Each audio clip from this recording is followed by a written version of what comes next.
Hello दोस्तों, आज हम गीक्स फॉर गीक्स का maximum of all sub array of size के का सॉल्यूशन डिस्कस करेंगे। यदि आपको sliding window, two pointer, double ended queue ये सब सीखना है तो ये प्रॉब्लम आज आपके लिए है।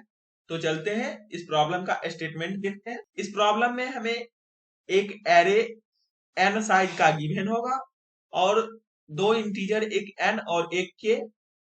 n हमें एरे का साइज डिनोट करेगा और के लेंथ का हमें इस गिवन एरे से सब एरे सेलेक्ट करना है, जिसमें हमें ये फाइंड करना है कि उस कंसीडर्ड सिलेक्टेड के लेंथ का सब एरे में मैक्सिमम वैल्यू क्या है। आइए इस बातों को हम इस गिवन फर्स्ट एग्जांपल से समझते हैं। यहाँ पर देख सकते हैं हमें एरे 9 लेंथ का गिवन है और के का वैल्यू 3 है, मतलब 3 लेंथ का सब एरे हमें सिलेक्ट करना है कंटिन्यूअस फॉर्म में।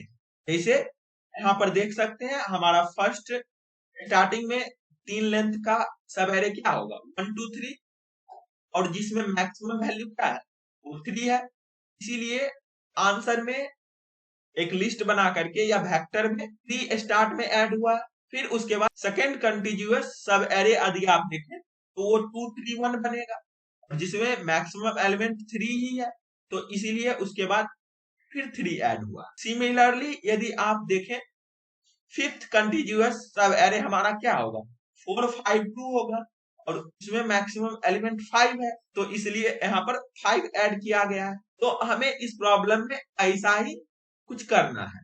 इस प्रॉब्लम का कंस्ट्रेंट हमें एरे का साइज 10 टू पावर 7 मैक्सिमम हो सकता है और के का value always less than equal to n होगा और एरे में जो एलिमेंट होगा उसका मैक्सिमम वैल्यू 10 टू पावर 7 होगा और इसे हमें सॉल्व करना है बिग ऑफ n टाइम में यूजिंग बिग ऑफ के एक्स्ट्रा स्पेस। तो चलते हैं इस प्रॉब्लम को सॉल्यूशन की तरफ कैसे अप्रोच करें वो देखते हैं।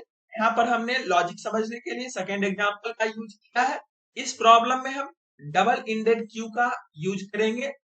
डबल इंडेड क्यू ही क्यों यूज करेंगे, तो यहाँ पर आप देख सकते हैं के का वैल्यू फिक्स। मान लीजिए हमें ये सब एरे को कंसिडर करना है, तो ये सब एरे कैसे सिलेक्ट, वो भी हमें बिग ऑफ n टाइम में इस प्रॉब्लम को सॉल्व करना है। तो मतलब इस एरे को हम सिर्फ और सिर्फ वन टाइम ट्रैवर्स कर सकते हैं। यदि हम स्टार्टिंग से कंसिडर करना स्टार्ट करें और एंड तक यहाँ पहुंच जाए और जब भी हमारा कोई डाटा स्ट्रक्चर जो यूज कर रहे हैं उसका साइज के इक्वल टू 4 से बड़ा हो जाए, उस टाइम हम स्टार्टिंग वाले एलिमेंट को हटा देंगे। और डबल इंडेड क्यू ही हमें ऐसा फैसिलिटी प्रोवाइड करता है कि स्टार्टिंग से यदि हम रिमूव करते हैं तो वो बिग ऑफ वन टाइम में रिमूव होगा और ओवरऑल कॉम्प्लेक्सिटी हमारा बिग ऑफ n ही रह जाएगा और लास्ट में भी हम बिग ऑफ 1 में ही ऐड कर पाते हैं। तो इसी कारण हम यहाँ पर डबल इंडेड क्यू का यूज करें और ये जो double ended Q data structure बनाएंगे हम उसको इस तरीके से मेंटेन करेंगे कि उसमें जो एलिमेंट होगा वो डिक्रीजिंग ऑर्डर में। मान लीजिए हमारे पास अभी जो एलिमेंट है वो 8 6 5 है। मान लीजिए अब हमें इस पोजीशन पर 7 ऐड करना है। यहाँ पर देख सकते हैं 8 6 5 डिक्रीजिंग ऑर्डर में है और यदि 7 अब ऐड करेंगे तो इस केस में हमें ये भी मेंटेन करना है कि ये डाटा स्ट्रक्चर डिक्रीजिंग ऑर्डर में रहेगा। तो 7 ऐड लास्ट में ही होगा और लास्ट में यहाँ पर देख सकते हैं 5 लेस देन 7 है, तो 5 को हम रिमूव कर देंगे। उसके बाद फिर 6 से कंपेयर होगा और 6 भी रिमूव हो जाएगा। लेकिन 8 से जब कंपेयर हम करें 7 को तो 8 हमें बड़ा है, तो यहाँ पर हम ऐड कर लेंगे 7 को। तो हमारा जो डाटा स्ट्रक्चर में एलिमेंट होगा वो 8 7 रह जाएगा और ये देख सकते हैं हमें डिक्रीजिंग ऑर्डर में। डिक्रीजिंग ऑर्डर में होने का एक बेनिफिट है कि जो डाटा स्ट्रक्चर है उसके स्टार्टिंग में एलिमेंट जो रहेगा वो ऑल टाइम मैक्सिमम होगा और इस प्रॉब्लम में हमें मैक्सिमम ही गिवन सब एरे का फाइंड करना है। तो मैक्सिमम हमें जो डाटा स्ट्रक्चर यूज किए हैं डेक्यू उसका स्टार्टिंग एलिमेंट होगा और वो भी हम बिग ऑफ 1 में फाइंड कर लेंगे। तो इसी बातों को हम इस एग्जांपल में अप्लाई करके देखते हैं। सबसे स्टार्टिंग में डेक्यू जो बना है उसमें एलिमेंट कुछ नहीं होगा। यहाँ पर फर्स्ट में आते ही 8 को ऐड करेंगे उसके बाद फिर सेकेंड टाइम हम यदि आते हैं तो देखते हैं 5 ऐड होगा, तो 5 तो इजिली ऐड हो सकता है, जिससे हमारा वैलिडिटी डिक्रीजिंग ऑर्डर वाला ब्रेक नहीं होगा। और साइज जो डेक्यू में एलिमेंट है उसमें के लेंथ का ही सब एरे का एलिमेंट एडेड होना चाहिए, तो यहाँ पर ये भी ब्रेक नहीं हो रहा है क्योंकि एट टाइप 2 लेंथ का ही हुआ। थर्ड इटरेशन में यदि हम जाते हैं तो वहां पर 10 आता है। अब 10 यदि लास्ट में यहाँ पर ऐड कर दें हम तो ब्रेक हो जाएगा हमारा कंडीशन, इसीलिए 10 ऐड करने से पहले इस दोनों एलिमेंट को हमें रिमूव करना होगा और उसके बाद ये हमारा डेक्यू का स्टेटस रहेगा। फिर फोर्थ इटरेशन में यदि हम जाते हैं तो हमारे पास एलिमेंट 7 आता है जो इजिली एडेड हो जाएगा। उसके बाद फिर फिफ्थ इटरेशन में जाएंगे तो 9 आ रहा है, मतलब 7 को हमें रिमूव करना होगा और उसके बाद 9 ऐड करना। और ये देख सकते हैं हमारा वैलिडिटी अब तक हमें वैलिड है। ये हम कैसे फाइंड कर पाएंगे कि हमारे पास जो सब एरे कंसिडर किए हैं उसमें 3 लेंथ का ही एलिमेंट एडेड है।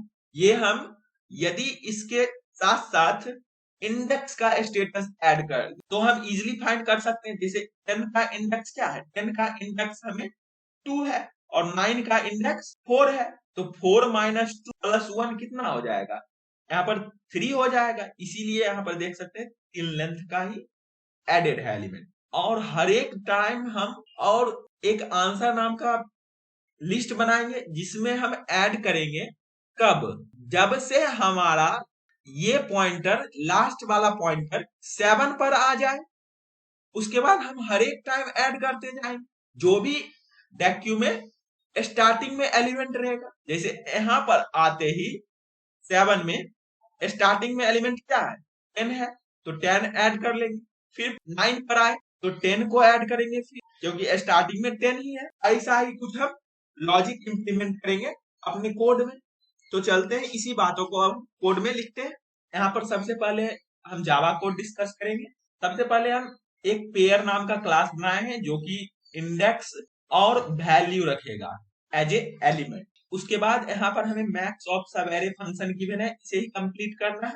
इस फंक्शन में आते ही हम एक एरे ऑफ डेक्यू पेयर टाइप का डेक्यू नाम का बना लिए और उसके बाद एक आंसर नाम का एरे लिस्ट डिक्लेयर किए हैं और यहाँ पर जे को 0 इनिशियलाइज किए हैं जो कि इस गिवन एरे को ट्रैवर्स करेगा लेफ्ट टू राइट। और उसके बाद हमने लूप यहाँ पर देख सकते हैं रन किया है, जे लेस देन एन जब तक रहेगा तब तक ये लूप रन होगा। और उसके बाद इस लूप में आते ही हम ये चेक कर रहे हैं कि क्या डेक्यू में एलिमेंट एग्जिस्ट करता है, मतलब साइज ग्रेटर देन 0 है और डेक्यू के जो लास्ट एलिमेंट में है उसका वैल्यू क्या अभी जो ऐड करना चाहते हैं उससे छोटा या उसके बराबर तो नहीं है।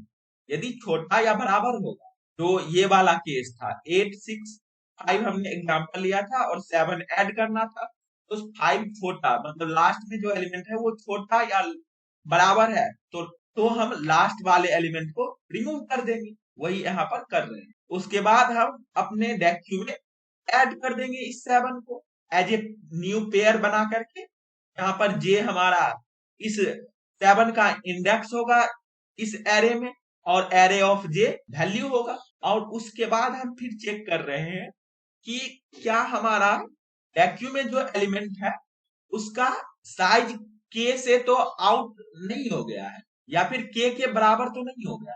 के बराबर जब होगा ये हम कैसे चेक कर पाएंगे, ये हम इजिली चेक कर पाएंगे जैसे इस पोजीशन पर है और जो डेक्यू के फर्स्ट में एलिमेंट है उसका इंडेक्स में माइनस कर दें और चेक कर ले कि क्या के इक्वल है।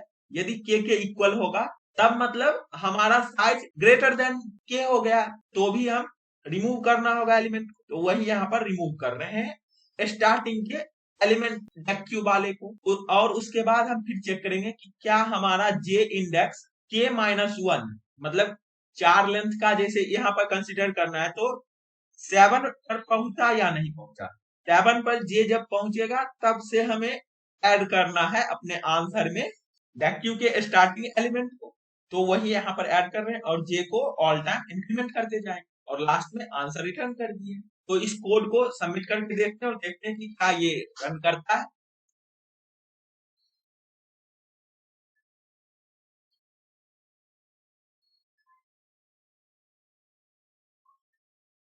यहाँ पर देख सकते हैं टोटल टेस्ट केस पास किया हमारा कोड।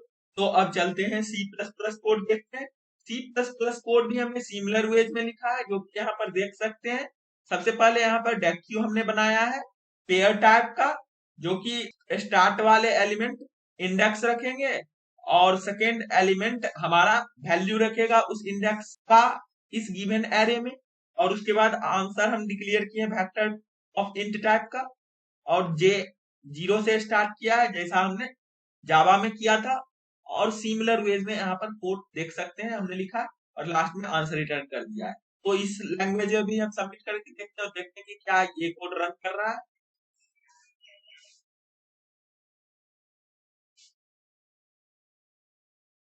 यहाँ पर देख सकते हैं इस लैंग्वेज में भी हमारा कोड रन किया और टोटल टेस्ट केस पास हो।